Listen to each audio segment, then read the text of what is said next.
John Real Casimero handang-handa na sa laban kay Kyonosuke Kameda. Lahat ay ayon sa plano, easy fight lang. Japan nagulantang sa mga bagong pasabog ni Cuadro Alas. Narito ang buong kwento. Say kay na niya, dali ra, easy fight na.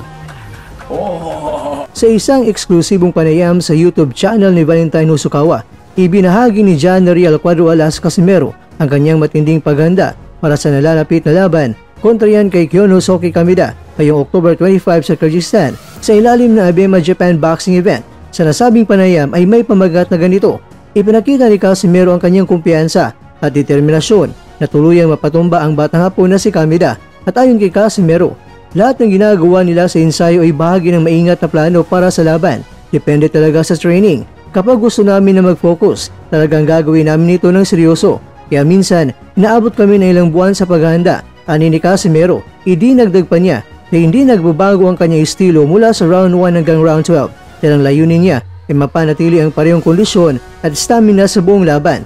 Pinuri naman ni Hosokawa si Casimero matapos makita ang kanyang mga galaw sa sparring at anya, iba ang liksi ni Casimero para hindi mo alam kung saan manggagaling ang mga suntok niya. Napahanga ang Japanese fighter analyst sa kombinasyon ng bilis, liksi at instinct ng Pilipinong boksingero. Ngunit ayon kay Casimero, kung ikukumpara para sa kanyang kabataan, mas masigla at maliksi pa raw siya noon.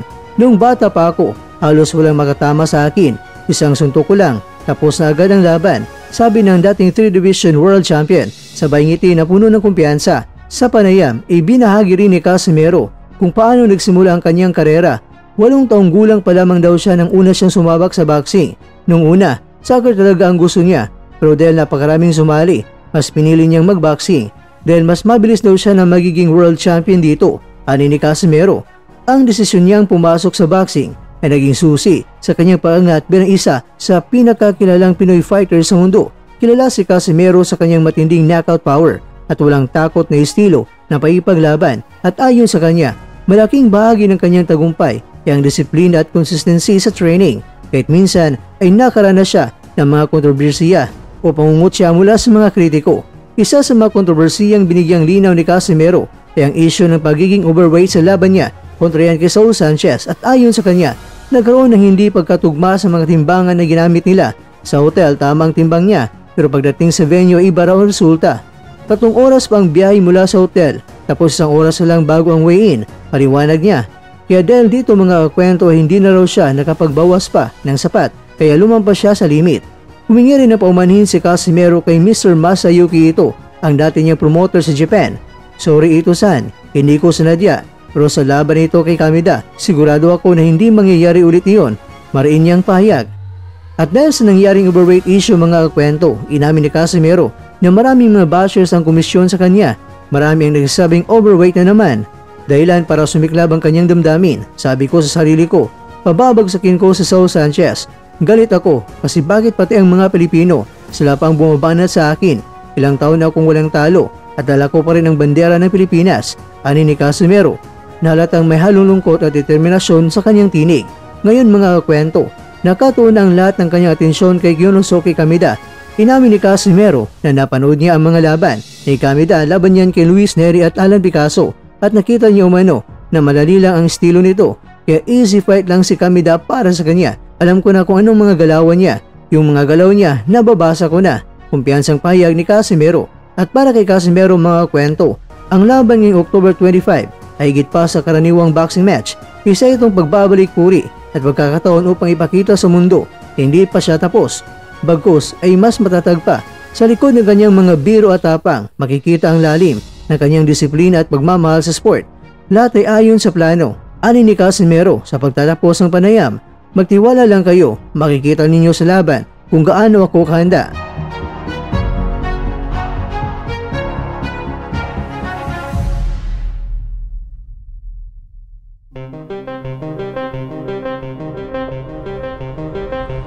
Mga kakwento, habang papalapit na ang laban, isang bagay ang malinaw.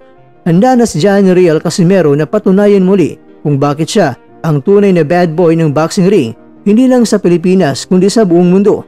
Kaya ang tanong, kayo kakwento, handa na ba kayo?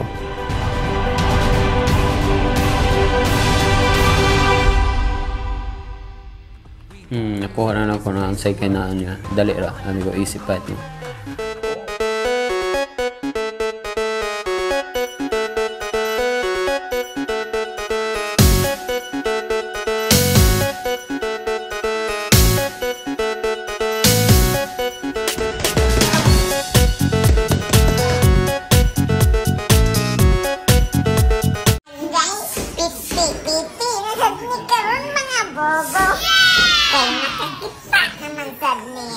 Bro, og hilotonon, oy. Diyos! Walay malooy. Unya, karon, ako na dahil nagigitauran og lag. Kaya haron dili makakamra. Ihugot ginanako og taon ng iyang lag. Kaya haron mabati ninyo ang pitik-pitik ba?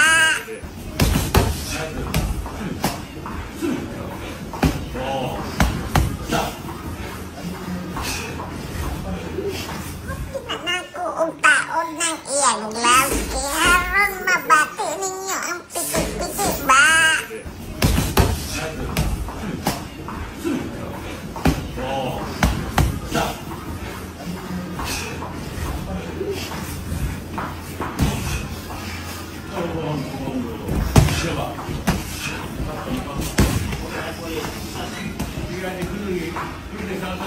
Agay!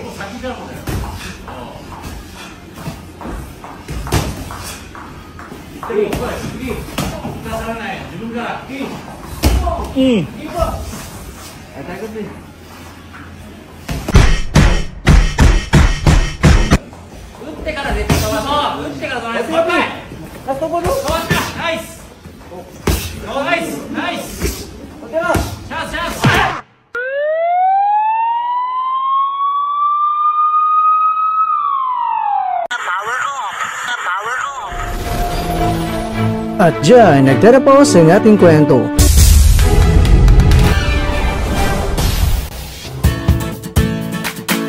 Maraming salamat mga kakwento sa inyong panonood. Pero baka naman mga kakwento ay nagustuhan niyo po ang kwento natin ngayon. Baka pwede niyo po akong mabigyan dyan ng like, subscribe at pa-click na rin sa bell button.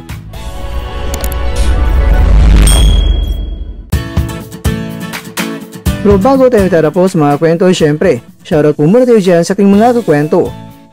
Kay kakwentong Kiko YouTube TV, kay kakwentong Orlando Samson, kay kakwentong Joseph Pagagnan, at kakwentong nanonood ngayon, shoutout sa iyo dyan. Bueno, hanggang dito na po muna ang ating kwentuhan, at abangan nyo na po ating susunod na video. At dito na po yan sa isang channel na kung saan maaring ito'y mga kwentong di pa na kwento sa inyo.